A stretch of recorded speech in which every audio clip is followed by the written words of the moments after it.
Trump's second travel ban has met the same fate as his first one, blocked again by the courts. A federal judge just ruled his latest attempt to ban travelers from 6 predominantly Muslim countries cannot begin tomorrow as scheduled. KCAL9 political reporter Bryan has details of the president's latest setback and reaction tonight. We heard a lot from his rally today, if you will. Is that like a lot? Another rally he's having. He was on fire, let me tell you. This seems like a movie we've seen before, though, doesn't it? Yeah. The federal judge issues a temporary restraining order because the travel ban, version 2, was supposed to go into effect at midnight tonight. President Trump, who hit the road tonight in Tennessee, was not happy about it. An unprecedented judicial overreach.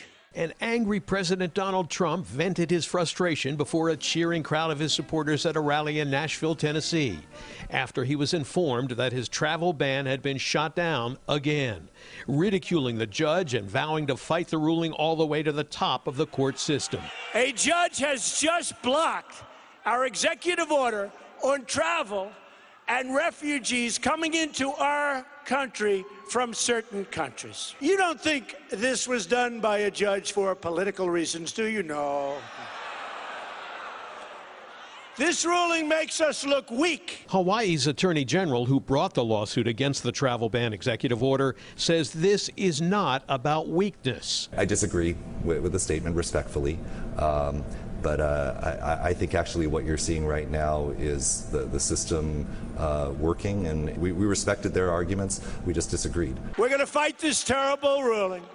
We're going to take our case as far as it needs to go, including all the way up to the Supreme Court. And with the crowd cheering him on, Trump delivered a fiery defense of his executive order. The best way to keep foreign terrorists, or as some people would say in certain instances, radical Islamic terrorists from attacking our country, is to stop them from entering our country in the first place. The order from a federal court judge in Hawaii blocks the ban on travel from 6 Muslim countries, and Washington State Attorney General Bob Ferguson, who won the case against the first Trump travel ban executive order, said this ruling in Hawaii is an important victory for all the states that sued. The refugee ban and now the 6-nation ban. That's our understanding that the court in Hawaii said those cannot go forward. And that is exactly what we were seeking. The judge ruled there are reasonable grounds to challenge the travel ban order as religious discrimination. And he wrote that the travel ban, which was scheduled to go into effect at midnight, could cause irreparable harm to the state of Hawaii and to a Muslim plaintiff. Well, now the feds can appeal to the Ninth Circuit to get a stay on the TRO, that's the temporary restraining order. But as President Trump indicated, most legal observers believe this case will eventually wind up going to the Supreme Court. Okay, Dave, now 2 questions. How important is this case of the travel ban to the president, and what are his options at this point in time? Yeah, well, he's got options, and this is important, I can tell you. This is probably one of the most important issues for President Trump.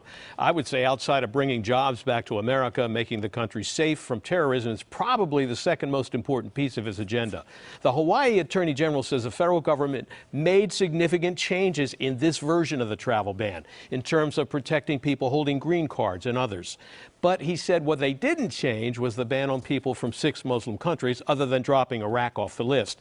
He said that's what has to change, not just by taking out inflammatory language, which he says they did, but figuring out a different way of conducting the ban to focus on dangerous people and groups rather than entire countries with Muslim majorities. Lena, back to you.